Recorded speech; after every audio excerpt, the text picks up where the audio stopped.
This is Will Montgomery, former Washington Redskins center. Yo, what's good, folks? This is Trey Johnson, the headbanger, yo, and you're listening to Mess Hall with Rally Captain and Tailgate Ted. Word. What's going on, Rally? It's good to see you again, man, just in a different venue. My man, Ted, this is awesome. We are broadcasting live at Guy Fieri's, 601 F Street, and it's awesome. I'm not going to take too much of your time, so let's get it.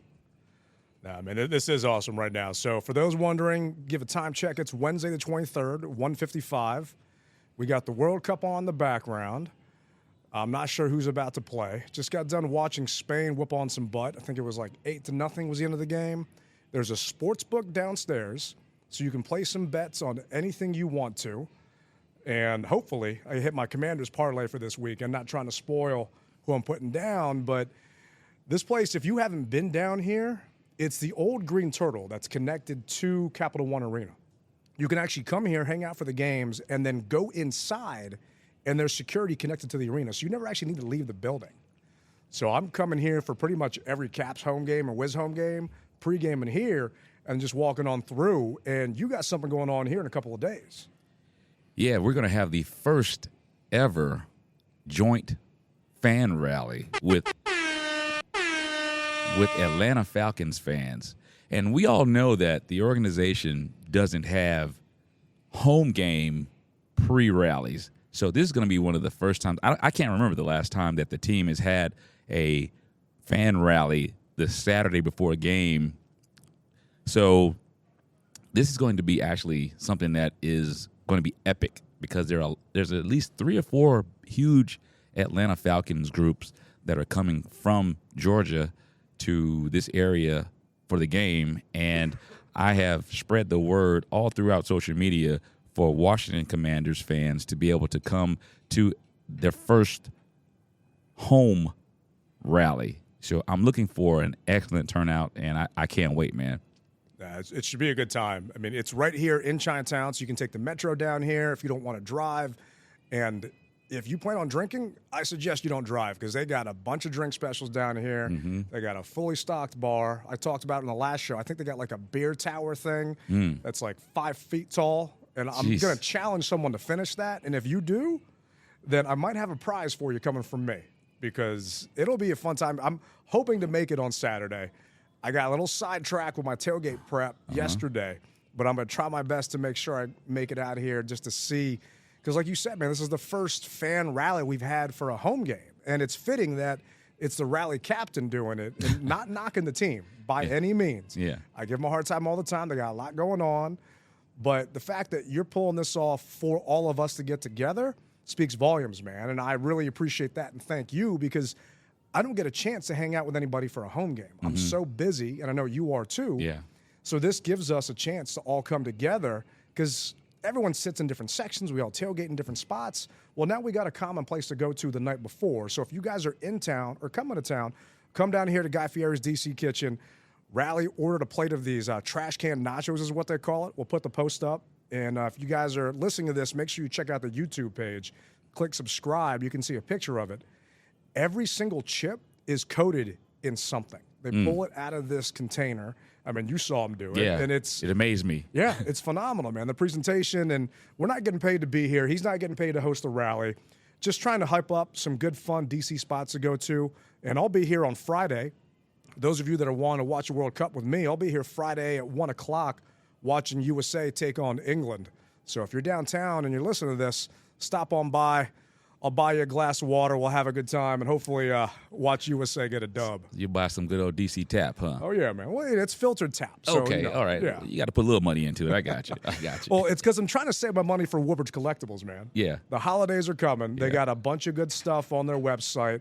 I was talking to Rudy the other day. He's got a couple of good things coming in just for Christmas. Mm-hmm. And, I mean, I'm not sure what to get you for Christmas, so I'm thinking maybe something for Woodbridge Collectibles. But if anybody is trying to think of some Christmas ideas, WoodbridgeCollectibles.com, we wouldn't be able to be doing these road shows if it wasn't for those guys. Those of you watching, you see all the equipment on this table right now is because of our sponsor. So do us a favor, give them some love back. visit WarbridgeCollectibles.com, use code DMV Mess Hall, and you'll get a discount on anything you grab from their site. I think that also what needs to be mentioned, Ted, is the fact that they're running a special to where, once again, if you send them something, they'll send it back to you taken care of, framed the way that only a true framer could do. Woodbridge Collectibles, Rudy, he's our guy. He'll take good care of you. And I can't wait to see my Christmas gift, Ted. No promises on how big or small that thing is. Oh, man, okay. I'm actually working on something Woodbridge Collectibles here. So this back room, we're in the private back room area. We're working on some autograph stuff with different players. So not to let the cat out the bag, but it's happening. And the mess hall is going to get a chance to interview the guys that are coming in for these autograph sessions. Yes. So we'll be doing some live in-person player stuff in here. I don't go to autograph shows. I know some of our listeners do. I know Troy Dodd, some of the other guys out there. But if it's going to be at a spot like this, where I can get some food and some drinks, some liquor, and hang out, I'm going to start going. You'd want to be a part of this. I mean, you guys, this place is just phenomenal. And I know we've used nice, phenomenal, great, all these type of words, but the fact is, until you step foot in here, you're not going to be able to appreciate it. And I got to tell you, I'm a little jealous, actually, of the Atlanta fans that are going to be able to take part in this without Commanders fans. I mean, so Commanders fans, don't let the Atlanta Falcons fans that are coming from Georgia show you guys up. We need everyone to show up and show out at Guy Fieri's. Once again, at 601 F Street at the Capital One Arena. There's plenty of parking. They have parking garages. But as Ted said, if you're going to drink, do us all a favor and just do rideshare or have a designated driver that you can trust that is going to be an actual DD. Because once you get here, the drinks are going to roll, and it's just going to be a great, great, great event. Oh, yeah, man. Just don't do anything stupid. We got to make sure you make it to that game the next day. So if that Falcons fan starts buying you shots, maybe pretend to take it and then spit it out in a beer chaser, because he's probably trying to get you wasted so you don't cheer too loud on Sunday. But, you know, it'll be a fun time. I'm hoping to be out there. And speaking of fun times, I missed you yesterday, man. I know you tried to get out there. I know you put the request in. But Harvest Feast, the only word I can describe it was amazing to be out there. I got out there at 8 o'clock in the morning. And for those of you that don't know, Harvest Feast is something the Washington football team, which is what we've been since 1932, but what we've been doing here is providing Thanksgiving meals to families. It's awesome. 2,500 turkeys yesterday. So I got out there, and it was me and Pez and Hooley. We were in charge of the entire thing from a volunteer perspective. And you had to select what station you wanted. And I chose the turkey station. You know, I figure I can give people some tips on how to make their turkey, make sure they don't deep fry a frozen turkey, and they're all on the news. No one wants to be that person. And boy, did I take the wrong choice. Uh-oh. Because I got stuck there until every single turkey was gone. And I had to count off all these turkeys, like 100 turkeys for PGPD, all these different churches, Jericho. So I'm literally counting pallets and pallets of turkeys. And even though I'm Asian, I am not good at math. You didn't have a clicker? I have my cell phone. That's all I had. Oh, wow. And I'm going through it. I'm trying to like climb on top of these things while I'm telling people what to do, because there was a line where people came in the Legends Plaza and they had their card punched and they stopped, and the Commanders provided everything. Sodas, stuffing, mac and cheese, just all the stuff that you would think of for Thanksgiving. Wow. So you come down this kind of little line that had stuff pre-bagged, volunteers are bagging all the stuff up, and then I'm the last stop, which was the turkey stop. And all the high-profile people decided to hang out with me because it was me and because it was the turkeys. Yeah. Probably because it was the turkeys. So I got to hang out with Mrs. Snyder the entire day, man. Wow. Literally the entire day. That's awesome. And I gave my group, because I was in charge of all the volunteers behind me, like, you guys go get some pizza, go hang out, because they've been busting their butts. And then the DJ was playing music. Mrs. Snyder and I were just kind of dancing and grooving along, not like next to each other, but she was like, 6 feet away. Like, protocol. Yeah. But she couldn't be nicer, man. She stayed until every single person that came through those gates got a turkey. Wow. She handed them out herself. That's great, man. It is, man. And it just, no matter what you feel about her husband, just trying to take that out of it. Yeah. Mrs. Snyder has done so much good for this community that people don't talk about. She has done a lot for me personally that I don't like to mention just because I don't want it to get out. But she does so many great things, and Harvest Feast is just another example of that.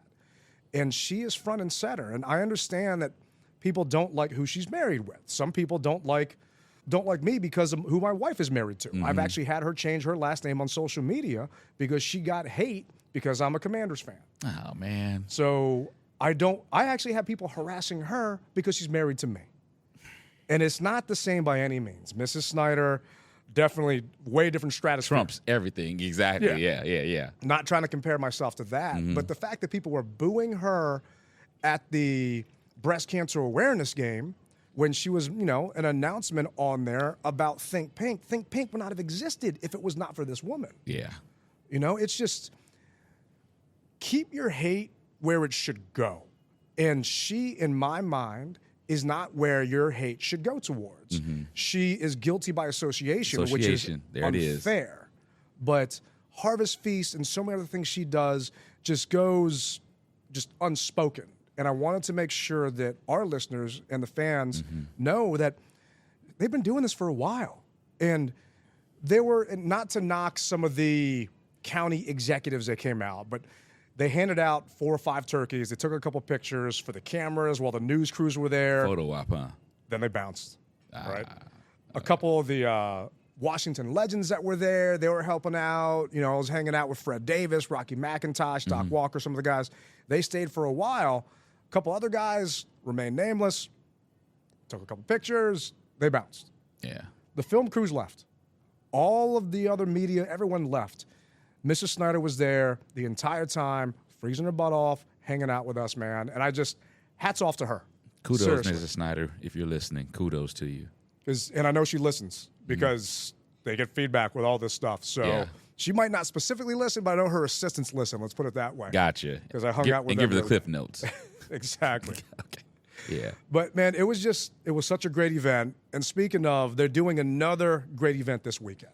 So this one I might get choked up talking about.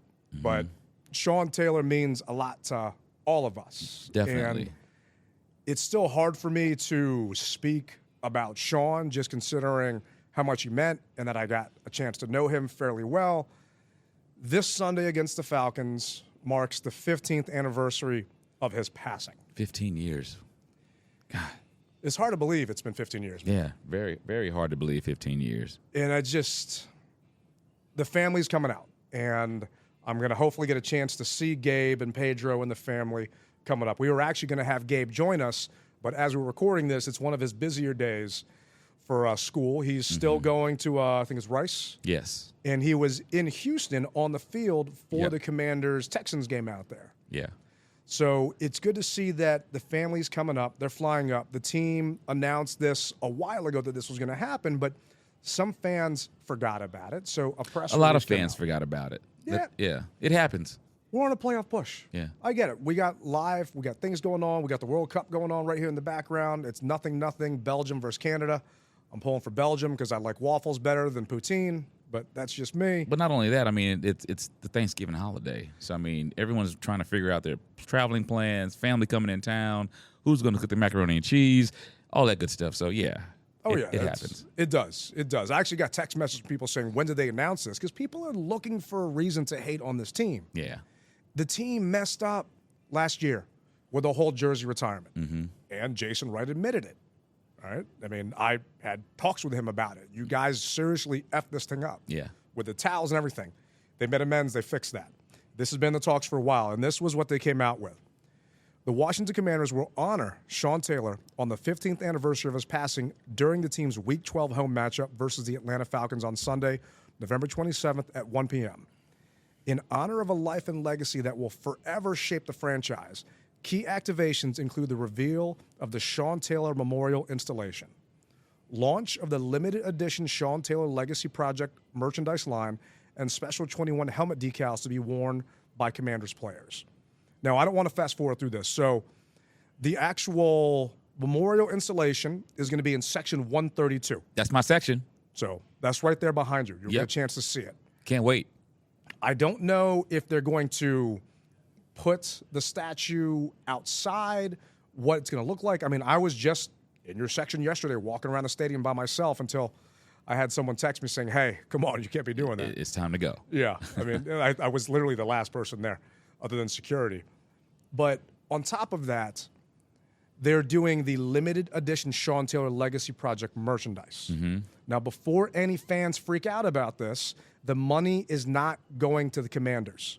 Yeah, let's go ahead and get that out right now, because there are a lot of people who are thinking that they're on a money grab. And I tried to explain to them in Houston, no, this is going to the family and their charity. And I've got specifics on who it's going to. I spoke with the chief communications officer over there. And, I've been stressing as I've been working behind the scenes with them on this, we need to make sure that fans understand where this money is going. Yeah. Because no one wants to see a cash grab from a player that's deceased. And Sean means a lot to all of us. So I got this. All proceeds, both from the team and the family, from the sale of the Sean Taylor merchandise, are going to gun violence prevention. Okay. So the Legacy Project, for those that don't remember, is something that the team started with Jackie, Sean's daughter. So the money from this is going specifically to gun violence prevention. So those of you that don't want to put money in Dan's pocket, hey, that's you. You do you. I get that. This is not going in Dan's pocket. This is to help gun violence. Yeah. We all saw what just happened at that nightclub just a couple days ago.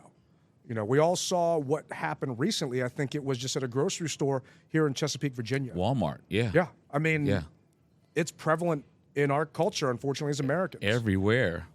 And this is not a political podcast. No, right? no, not But at all. we all know how we lost Sean. It was to gun violence. And these funds are going to help try and prevent that as much as they possibly can.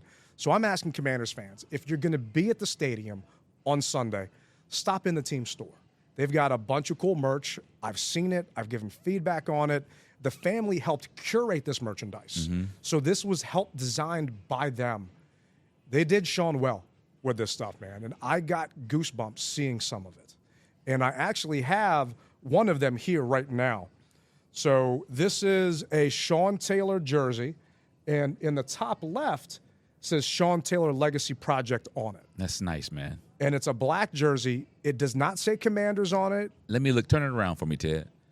So I'm the witness. There is nothing that says Commanders or Washington football team or even Redskins. It's a black jersey with Sean Taylor 21, burgundy and gold on the back and on the sleeves. I mean, this thing is nice. I don't know what they're going for. Do you know what they're going for by any chance? That I don't know. I'm not sure, but you'll be able to get your season ticket holder discount on them, and they'll be at the store. And if those of you that aren't going to the game or don't have a ticket, you can go to the store on Saturday. Yeah. And stuff's going to be loaded. I'm going to have to go there on Saturday, man. Yeah, I know you're too busy on game days to walk around. Yeah. So, and this is also a Mitchell and Ness jersey. So for those of you, let me feel that thing, man. Those of you football heads that know, Mitchell and Ness make some good stuff. Oh my goodness, this is nice. They've got T-shirts, they've got hoodies, they've got just so much stuff, and we're going to get a chance to actually have some of that on the podcast next week to show fans. But they want the first people to see it on Saturday and Sunday at the team store. Look, Riley and I are not paid by the team. I don't know how many times we have to repeat it, but we got to repeat it. Oh my gosh. If I had $1, bro, I'd be a millionaire. I wouldn't be stressing about parking outside down here in downtown D.C. and how much a garage is going to cost me if the team was paying me. Trust me. And we all love Sean. Yes. And we want to keep his legacy going. So that's why we want to make sure fans know about this. It's going to be in the team store. It's going to be there. They're going to unveil the statue. And, everything is going to be happening on Sunday. So that statue is going to be unveiled at what? Is it 11:15? 11:45. 11:45. Okay. So the memorial installation pregame at 11:45 on the main concourse outside your section, 132. And at that point, Jackie, his daughter, is going to be an honorary captain for the game. No kidding. So I know I'm not making it in at 11:45. I got the tailgate. I'm going to be outside. but you're damn sure I'm going to be in my seats by Mm-hmm. the time Jackie takes that field, because I've had a chance to get to know the family and meet the family, and just seeing the young woman she's grown into, I've got no doubt her father will be proud. Yeah. And I want to make sure I'm in those stands yelling and cheering her on and making sure she knows how much Burgundy and Gold Nation loves her.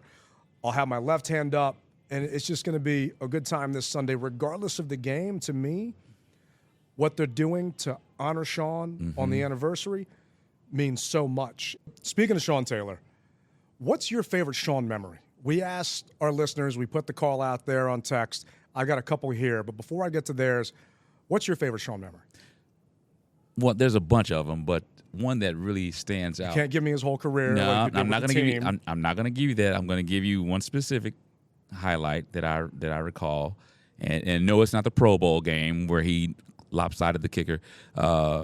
This was against Brett Favre, and it looked like Sean made a mistake, and Brett's eyes opened up, and looked like, oh, I got my man. Sean's on the left side of the field, and Brett's eyes open up to his receiver running on the right side of the field, and I don't remember the receiver's names, but Sean instinctively says, oh, my goodness. It was like he knew he made a mistake, and the ball is in the air, and Sean makes up that difference on the field to get that ball, man. I know what you're talking about. That was amazing. Because he had how many picks that game? I'm not sure. I want to say it was 3, and those of our listeners that send us a message, but I want to say it was 2 or 3 that game. It was just something ridiculous. And one ball he called out of bounds, but I mean, it was maybe one of the worst games I ever saw Brett Favre have. And this was a text that we got from Alex Price, and he said, my favorite Sean Taylor moment was against the Cowboys at home. Cowboys had a field goal to ice the game. It got blocked. Yeah. Sean picked it up and ran it back to about the 45. And while he was running it back, the Cowboys committed a penalty. So we were given an opportunity to kick a field goal with no time on the clock, which was kicked into the end zone that I was sitting in. Field goal good. Everyone around me goes nuts. I cry happy tears. We all walk out singing Hail the Redskins. Great moment. And Alex, I know exactly what you're talking about. It was Troy Vincent that blocked the kick. Sean picked it up. They got a face mask penalty on Sean at that point. Can't end on a defensive penalty. Moved us 15 yards closer, and we got that field goal. And, man, that was a amazing, amazing game to be at. And really appreciate you sharing that memory, Alex. And Appreciate it. We got this one from Takesha. And I think that was actually hers, too. She said, my favorite memory was Sean Taylor blocking the Cowboys field goal to set us up for the win. It would have been a great regardless, but against our rival, it made it spectacular. And Takesha was 50% right. Sean didn't block it, but knowing him, he could have blocked it, picked it up, and ran it back. But Sean ended up getting the blocked kick after Troy Vincent blocked that for us. And any win against the Cowboys is a good win. And we just got this text message in from Anonymous. The Packers game in 2007, Sean Taylor having multiple interceptions, thinking, how did he get there, and how did he stay in bounds as he was close on both of them? So that's really the game that you were talking about there. And for me, it's off the field, seeing Sean with Jackie as an infant and getting a chance to see that side of Sean, the dad side of Sean, not the ferocious player that you would hate to line up against, that some of his teammates even got knocked out by. That's the Sean memory I have that means the most to me, because he was holding Jackie in his arms, and she was just so tiny. And getting a chance to meet him in that atmosphere, because I used to be at Redskins Park all the time. I had the shows out there, got to see the guys, and this is why it still stings me to this day whenever I talk about Sean and get choked up, because I got a chance to know him very, very well. And he was just tragically taken away from all of us. But the football memories will live with me forever. That memory I will take to my grave, because that is one I had with him personally. Yeah, personally, man. Yeah. That, is mine. And all of you out there, I know you guys have your favorite Sean memories. Think about that this week as a reason to come out to the stadium, as a reason to come support. Because if you don't want to support Dan, fine. And we've already beaten this to death. Yep. But this game is in memory of 21. Forever 21. Yeah. Make that your reason for joining us out there on Sunday. Well said, brother. Well said. And I know that the Taylor family is going through a rough time right now because one of the young men from UVA that was killed was a classmate of Gabe, Sean's little brother. Wow. They played football at Gulliver Prep together. Wow, man. I didn't know that. Yeah, so it's a tough time for the family right now. It hits home, man. It does. It really does. Gee. You know, losing those 3 young men, UVA football players in Charlottesville to gun violence, losing Sean, the anniversary, and having all this coming up. So it's going to be an emotional day for everybody, and I hope to see Burgundy and Gold fans out there. We talked about in our last show, tickets are available. They're cheap. They're accessible. I saw lowers less than $100. Well, let me say this, and I posted on my Twitter that we all know that there is dislike for the owner, all right? I said for once, can we put that aside and give the players, the 53 that are playing inside the lines, give them the spark that they need? Because if you haven't been paying attention, we are on a winning side of the ball here. And we have an opportunity to do something that we haven't done in a long time. I can't say for a while now the defense that we've had that can take us over the top. Our offense, it's really starting to click. I don't need to tell you guys. You guys saw what happened to Houston, Green Bay, the other teams that we played. So now we're at home. Your stadium. Come out, support. Put aside if you can. If you can't, okay, no problem. But if you can, put it aside.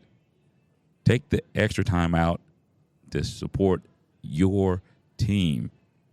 And that's what it boils down to. It really does, man. And looking on StubHub here, you got tickets in section 108, row 25, $64 a ticket. You know what? If you've only got $50 and you need the other $14, I'll Venmo it to you. I'm serious. You know, it's just, I've gotten to know these players. We've been doing stuff here. These guys don't deserve to play to an empty stadium or a stadium that's filled with opposing teams' fans. And I did not have faith in this team to make the playoffs. I did not think they were going to do it. And who knows? I might be right. I might be wrong. But right now, this team, the way they're playing, they are making a push, and they deserve our support. You are supporting the 53 guys out there. Technically, the owner is getting money. But have you ever bought a Budweiser? Have you ever bought something sold by that Anheuser-Busch company? Then you're supporting the owner. Yep. Are you drinking Pepsi products or whatever it is? Then you're supporting the owner. So unless you're going and living in a log cabin with no internet, then you're probably not hearing this then. Somehow the NFL has its ties in everything. You're supporting the owner. Yeah. Amazon, well, Amazon team's on there. They're supporting the owner. So let's support the players. Let's think about those guys that need us. Because I'm going to be out there. We know there are going to be a lot of Falcons fans out there because they're going to be coming over here to Guy Fieri's place, hanging out with us on Saturday. So the tickets are not crazy. Let's take advantage of it while we can and hopefully get a chance to get out there and see some of that Heinicke magic in person. Not only that, I heard that the weather is supposed to be almost 60 degrees on Sunday. They're talking about a little bit of rain possibly before kickoff, but I'm hearing that it's supposed to be 60 degrees on Sunday. Guys, if you've ever wanted to be if you were a part of the 2012 sensation, which a lot of our listeners were, then be a part of the 2022 sensation because it's evolving right in front of our eyes. It really is. And a lot of people who said that they wouldn't watch the team are now talking to me saying, man, can you believe how good they're playing? And I'm saying, I've always felt this way. Not trying to sound like a homer, but I've always felt this way. I've always said we've got pieces that to the puzzle. If we can just match them up and put them together, this team could be unstoppable. And now look what's happening right in front of our eyes. All that's missing is you guys. Show up. It's like Haley's Comet, man. I think that thing comes around like every 70 years. You're talking about 2012. Like, we don't have success here as a football team that often, man. We're not the Patriots. We're not the Rams. We're not the Chiefs. Let's take advantage of this and enjoy this ride while we can.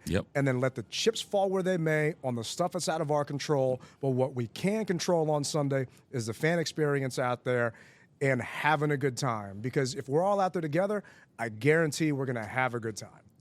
You said a mouthful, bro. Ditto. But speaking of the Heinicke magic, John Allen joins the Sports Junkies every week. They're stationed here, 106.7 The Fan, D.C. They've been going on for 26 years. A bunch of them are my friends. They just signed another 4-year extension, so I'm happy to see that they'll be on the airwaves. So we're not going to be able to take their job yet, but maybe 5 years from now we get a chance to, take over at 106.7. It's in the cards. Hopefully CK's listening. But John actually surprised them and came in studio. That's on Tuesdays, right? Yeah, it's on Tuesdays at 9. So yeah. Tuesdays, guys' day off, so they all came down there. Well, JP from the Junkies actually asked John, can you explain what this whole Heinicke thing is? And this was John's reply. This is going to be, I think, a tough question to answer, and you've probably answered it before on this show and elsewhere. Explain the Taylor Heinicke magic. Explain it to us. He's loved. He's not necessarily putting up these great numbers, but he's your guy. I don't think you can explain it if you've never seen it or you've never been a part of anything that's similar. I mean, kind of like I said, he's not the biggest, strongest, fastest, smartest, best arm, but he's just a football player and he can win. And whenever he goes out there, the team rallies around him and the team decides who's the quarterback, And I think he's done a great job with his role, and he's humble as can be, and he always has something to prove and always has something to work towards. So he's going to always go out there and give it everything he has, and he can play football, man. He's just a good ball. Everyone's been trying to define what's going on here. Like, how is Taylor doing this? And how is this happening? Even his teammates can't really quantify it because he's not putting up stats. We've talked about it. And it's now to the point, some of my coworkers listen, and I seriously regret telling them about the podcast because now when I decline a work meeting, they're like, oh, it's because you were recording, because they keep time checking us. Like, oh, it's because you were recording at this time, and here I've got proof. I'm like, damn it. But now they all know that I'm not the biggest Heinicke fan. I don't hate the kid. I just don't think he's the long-term answer here, and it's a fun run we're going on, but I'm just sick and tired of the quarterbacks that come in here and come out, and they're gone. Yeah. I would like a long-term answer, a la a Cousins that we had at one point who could have been that, but it hasn't happened. And those of you that think it's Taylor, sorry. You might have got to guys too early, and you started drinking without us. But we're having fun with him right now. Yeah. And he's, like we said, he hasn't had a touchdown in the past 2 weeks. What team has won 2 games in 2 weeks on a roll, then the quarterback hasn't had a single touchdown? Commanders. And there you go. I'm not saying that that's it. But we're all enjoying this run. And he actually has a T-shirt that I think he just came out with. Have you seen the shirt? No, I haven't. It's hilarious, man. And it's Taylor Heinicke now selling F it, Terry down there somewhere T-shirts. So it's a picture of Heinicke just cocking his arm back. And I don't know if his eyes are closed in it, but this was on Taylor's Instagram.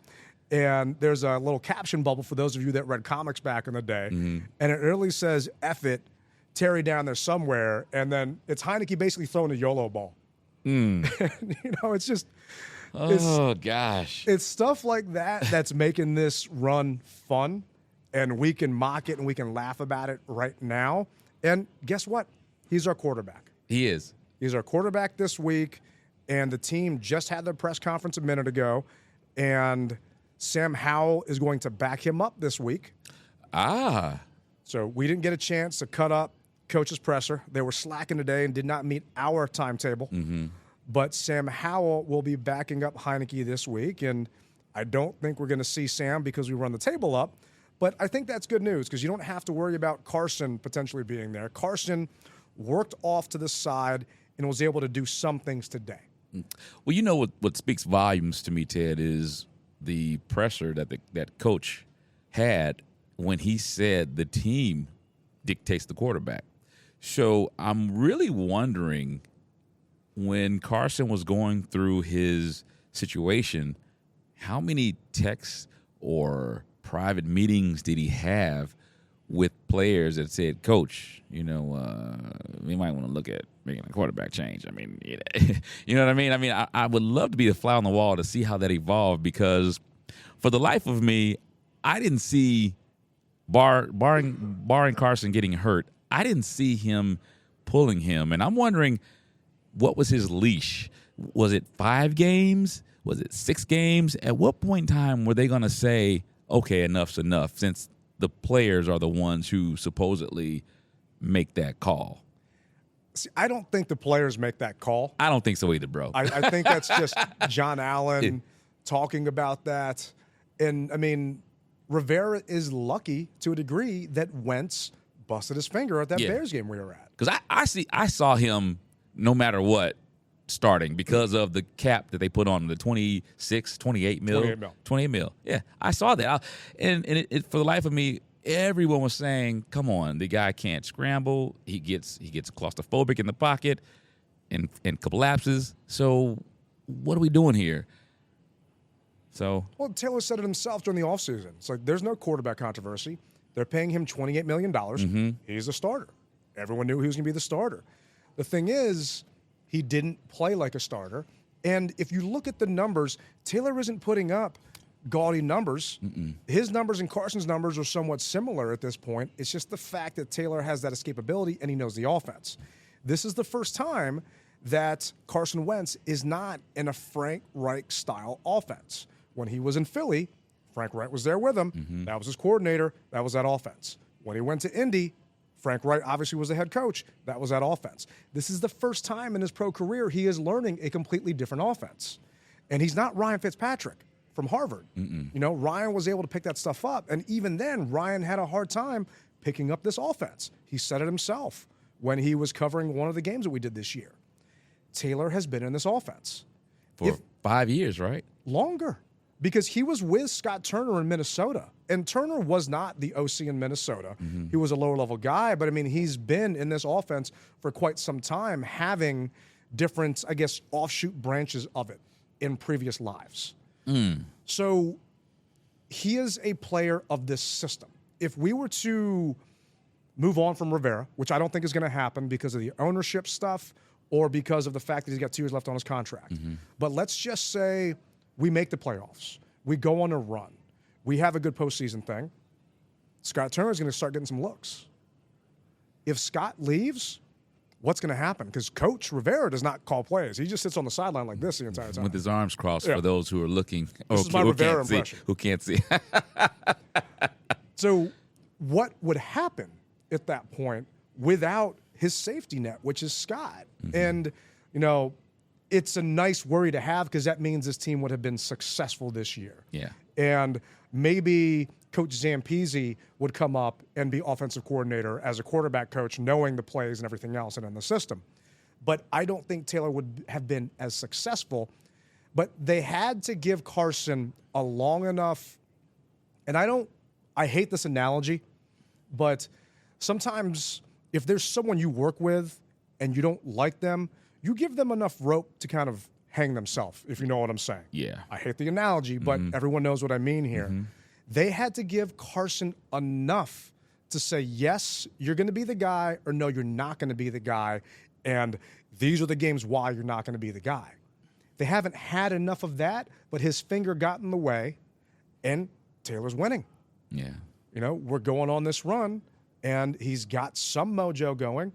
The guys are playing for him. They love him. You cannot mess up that chemistry. Mm-hmm. So will we see Carson again?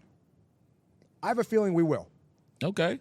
I just think that eventually Taylor's going to regress a little bit. 3 for 13 on third down against the Texans. They are a bad defense.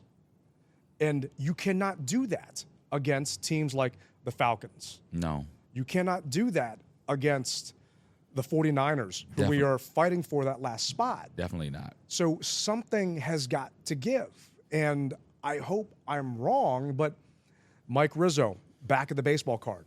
We have seen over a season's worth of Taylor's games. We know what he is.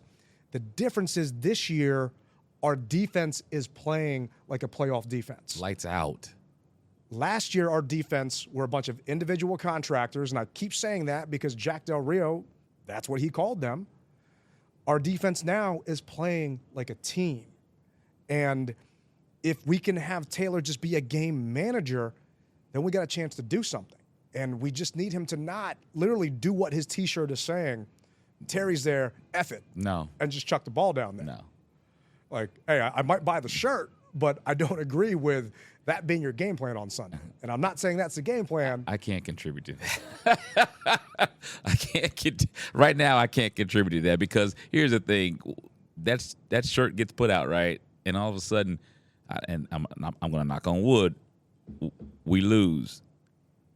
They're going to go back to that shirt. So I understand it. And I do believe the proceeds are going to the charity that he likes. But at the same time, man, it's going to come back to bite you. You just can't do that.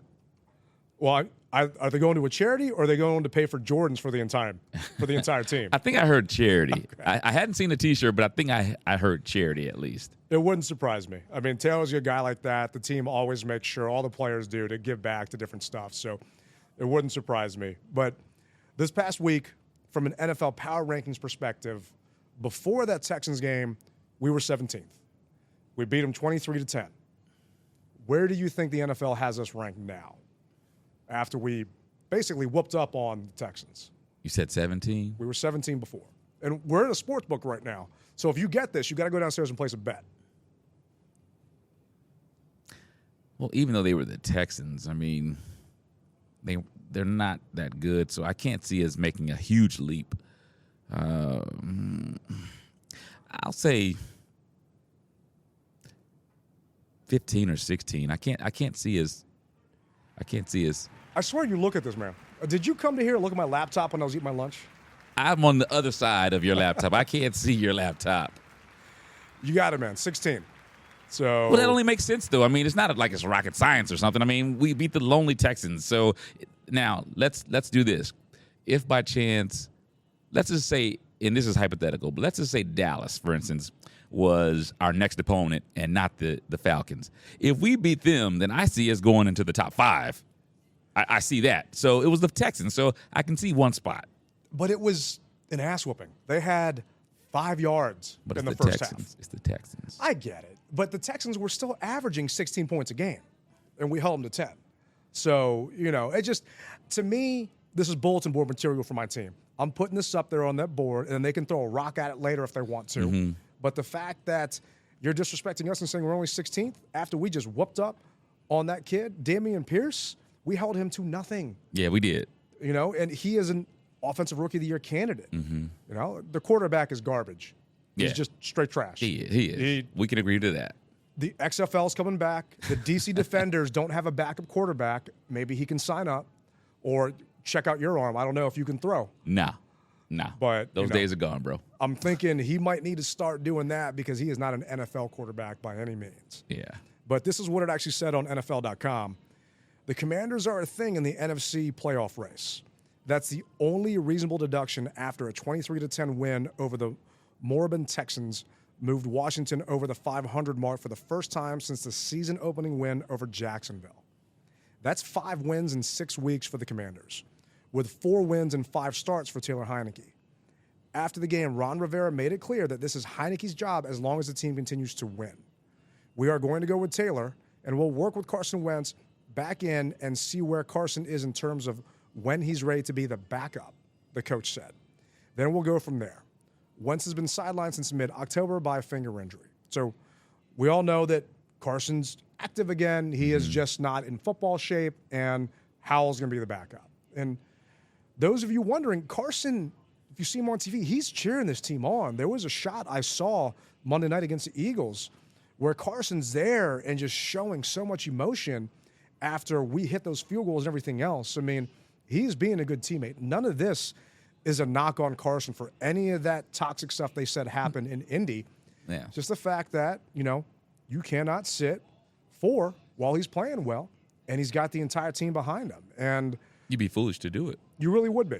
You really would be. But going into this matchup versus the Falcons, is that Heinicke magic going to be enough? And this is where I've got concerns. Okay. We're only averaging 19.5 points a game right now. That's not a ton. And the Falcons are 12th in the NFL in scoring, putting up almost 24, putting 20 up 23.5 right now. Red zone percentage, the Falcons are scoring a touchdown nearly 62% of the time in the red zone. Last week against the lowly Texans, who we beat but only moved one spot in the power ranking, we settled for 2 field goals in the red zone. We are 52% on touchdowns in the red zone. I am seriously concerned about this matchup because we're not putting up points. And you've got to put up points to win in the NFL. And if we're going to win this game this week, we got to put up points against these Falcons. And the other part of it is they're a running team. Mariota can run. We didn't worry as much last week because Mills did not move. There was one time on a quarterback keeper. He kept it and ran. The guys got undisciplined. But Mariota can run. They got Patterson on their team that can run. We all saw what he did to us last year when we played him. Cordarrelle is a beast. On top of that, they've got Tyler Algier, who isn't bad either. So they've got 3 stud guys that can actually carry the rock, and they're averaging almost 160 yards on the ground. Now, from a defensive perspective, we are doing a good job shutting down the run, and they can't pass very well. So if I'm Del Rio, I never would have said it was a dust-up, and I'm probably stacking the box at that point because I've got more faith because they're only averaging, I want to say, 150 yards in the air. Mariota is not a threat to throw that ball. So this will be the week that he comes in and just throws the rock like it's nobody's business and he's a freaking Joe Namath. I'm hoping that's not the case. It's just I've got concerns because that read option coming out there. Cole Holcomb, again, today in practice, was not there. And are we still going to be able to dominate on defense like we have been? And Benjamin St. Juice apparently wasn't there either at practice. So that was my next question. How's he feeling? Because he walked right past me in the Houston game, and he was wincing as he was walking by. So that ankle or that leg, is giving him some issues. Well, he did go down towards the end of the game and never went back in. Yeah. So they taped his ankle up and made sure he was okay. And we were up by so much, they didn't need to put him back in. So that was fine. It's just if we can actually have BSJ out there and we can have a couple guys out there, these are their wide receivers. And I know you don't play fantasy football. At least I don't think you do. No. So stop me if you've heard these names before. Drake London. No. Demure Bird. No. Olamide Zacchaeus. No. Brian Edwards. Who are these guys on? What team is this guy? Do these guys play for? These are the Falcons wide receivers. Falcons, okay. Cutterell Hodge. No. All right. These are their wide receivers, and then they've got Kyle Pitts. Everyone knows who Kyle Pitts is. Yes. The team drafted Jamin Davis because of how he played against Pitts in college and from that tape. Good news is for us, Pitts ain't going to be playing. He's out. So he's at least out this week. So they don't have weapons through the air. I would think our secondary, K. Full, BSJ, Bobby, Defoe, Cam Curl, I would think those guys would be able to cover these no-name wide receivers. At least no name to you and to me. Yeah. To the Falcons fans, they know who they are. But you know what, Ted? Here's the thing, man. So I would say, and I guess maybe I'm buying into this. The team of old would make a no-name, a dinner room name, household name, so to speak. I'm thinking that they will continue to be quiet, and no one will know who those guys are. I really believe that, like I said, the old team, we would make a no-name, a household name. Yeah, no name to a Pro Bowl candidate. Yep. So I'm buying into it that our secondary will be able to shut these guys down. Once again, we haven't seen this defensive play from our squad in a long time. We really haven't. And it's time to put it on the line, and basically from here on out, every game is a playoff game. Essentially, to make the playoffs, we need to almost win out, maybe lose one, I think, possibly two at the most, but we'll go at one if we had to. So at this juncture, every game is treated like a playoff game, and I'm going to go back to this. Because of that, the atmosphere at FedEx Field from here on out, we need you guys to come out so that it can be a playoff atmosphere. We need that, guys. We really do. And we've got 6 wins right now. Mm-hmm. I think we got to get to 10 to get in. So that gives us a little bit of leeway, but not much. But it also depends on who you lose to, because the Falcons are also in the hunt. Definitely. Right? So we've got games against the Falcons, then 2 against the Giants, back-to-back, all NFC, 2 NFC East. Then we've got the 49ers coming after that. I mean, these are all NFC games. The only AFC game we got on the schedule is New Year's Day against the Browns. The Browns, yeah. I'm hoping Deshaun Watson's hungover, and we don't got to worry about him as much. We all know he likes to have a good time. Yeah. So, and then we're ending it up against the Cowboys at that point. And not sure what Dallas is going to have to fight for, but they may be playing for the division against the Eagles. Who knows? So it's going to be interesting because all the teams that we play are all vying for the postseason except for the Browns. They don't really care about those guys. So if you lose one, this technically could be one that you do, but you can't give up games to the Giants or the Niners considering where you are in this hunt. Exactly. And it's like you said, you got to have that playoff mentality. And the postseason for us, to a degree, starts now. And the Texans game was not a test for me. The Texans game was, are these guys just reading the press clippings, and are they going to fall in a trap? And the first half showed me that they came to play. The second half showed me that they still got some work to do. And John Allen said it himself during his post-game victory speech. We played it on our last show. If you guys haven't listened to it, you can find it anywhere, iTunes, Google, Spotify, Odyssey. It's out there. Yeah. John Allen said that this was sloppy. That win against the Texans would not have beat the Eagles if they played the same way. No. Right?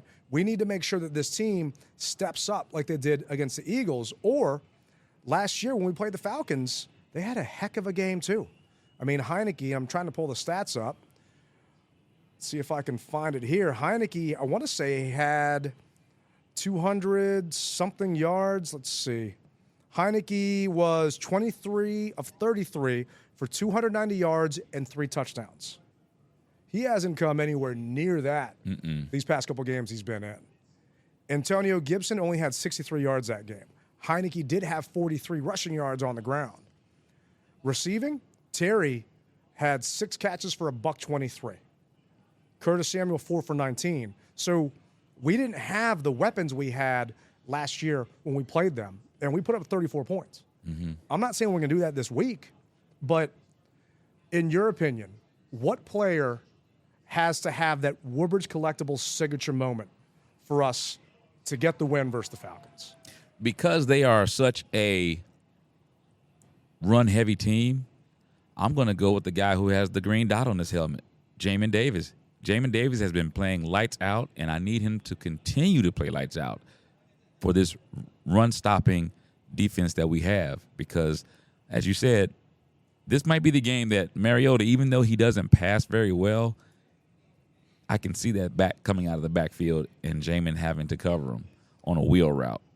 I can see other things happening. And as I said last week, if Pierce was to break containment on that front line, the front four that we have, we need someone in that second half who's going to be able to lock them up. So I'm going to go with Jamin Davis. He's my Woodbridge Collectibles player.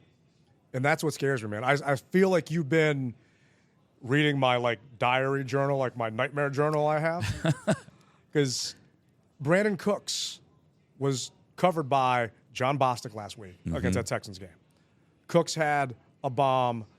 ran maybe 40, 50 yards. Yeah. John Bostic looked like me trying to chase a football On player. skates. I mean, just sitting there, flailing his arms back and forth as it helps him move faster, which John, it doesn't. But that's my worry is Cordell Patterson. And Jamin Davis or John Bostic covering that young man in the flat, covering that young man in the slot. Because if you see Jamin or Bostic on him, we better have a safety bracketed over top. Jack, I hope you're listening. We need help covering that guy. Yeah. Because I don't know what his receiving stats are, but when we played him in Atlanta that game out there, let's see here, trying to pull it up. I just had it 2 seconds ago. But I know that he had a good game versus us. I know that he had a massive kickoff return against us. I mean, the guy is no slouch, and I'm really concerned that they're going to get some mismatches in their favor if we're lined up against them. So that's definitely a good one. I mean, for me, we got to score points this week. We can't go 3 for 13. We have to keep it third and manageable, which is exactly what we did against the Eagles. It was third and short a number of those times. Right. And for me, it's got to be the run game. It's got to be B-Rob and Antonio Gibson. And I know I'm cheating because I'm taking 2 guys. Yeah, man. You put me on the spot, so I got to put you on the spot. You take the entire defense to get a rally chain, man. Because they did well, man. There's no way that you could doggone not give it to all those guys, all right? All right, well, to me, the run game, 2 dudes, is B-Rob and AG. Okay. I need those guys to do well because we're averaging 118 yards on the ground, but part of that, or 116, part of that is Curtis Samuel runs, a couple jet sweeps. Yeah. I need B-Rob, I need AG to control that line of scrimmage, and if you're only going to get 3 yards, go for the 3. You know?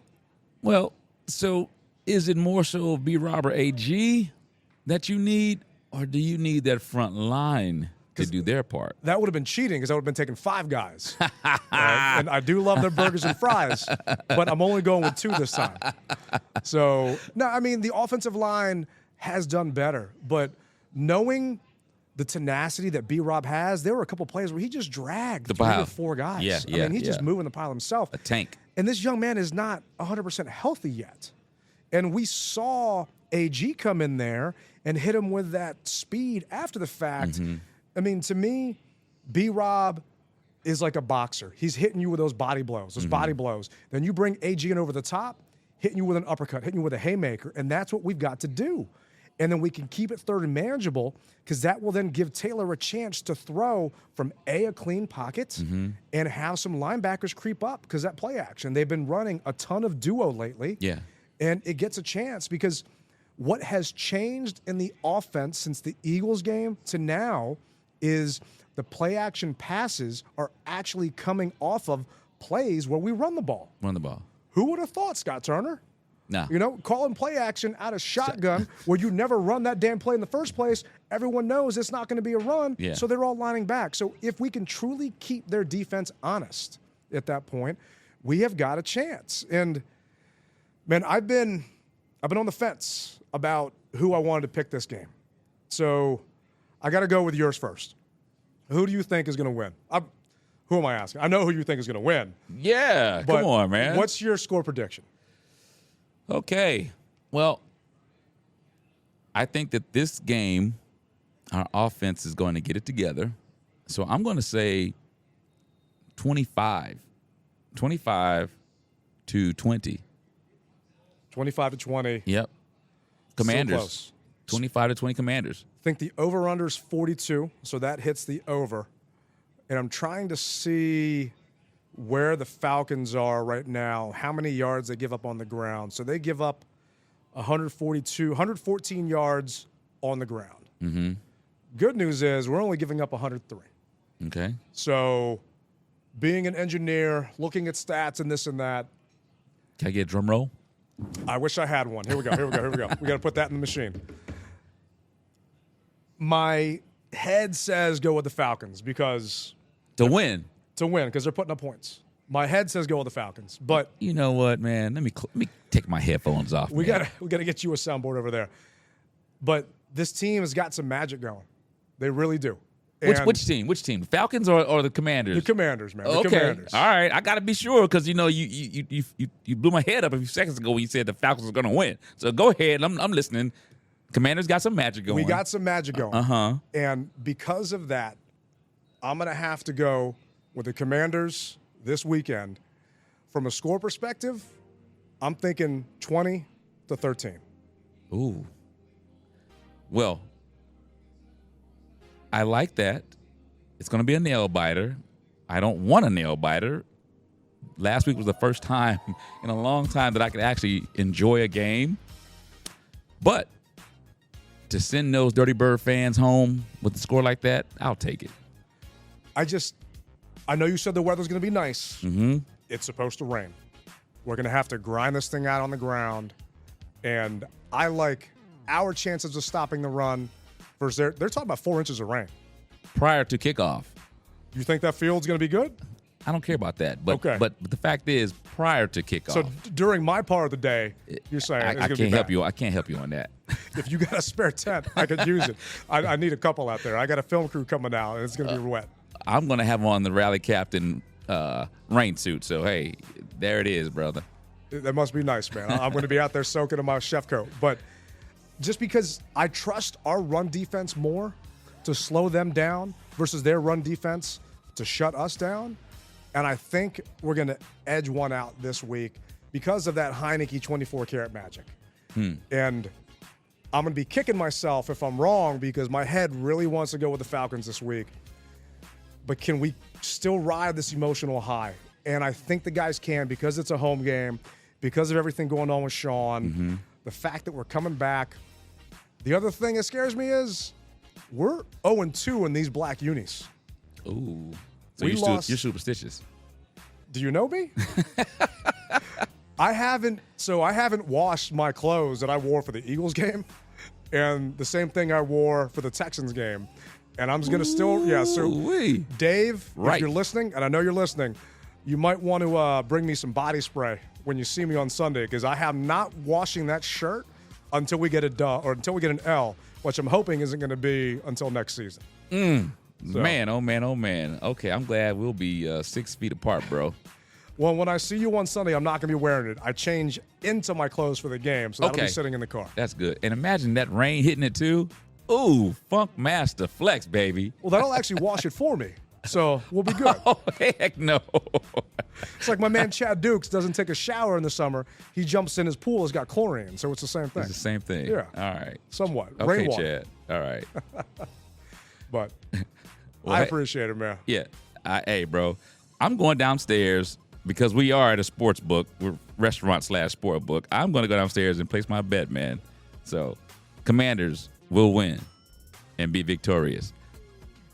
And that's going to do it for this episode of the DMV Mess Hall. And I always, from the bottom of my heart, thank you guys for listening.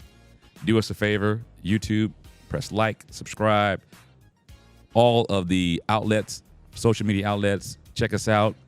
We're there. And no matter what, you guys rep it hard or don't rep it at all. Tailgate Ted, Rally Captain. This is going to do it for this episode of the DMV Mess Hall. And we'll be out.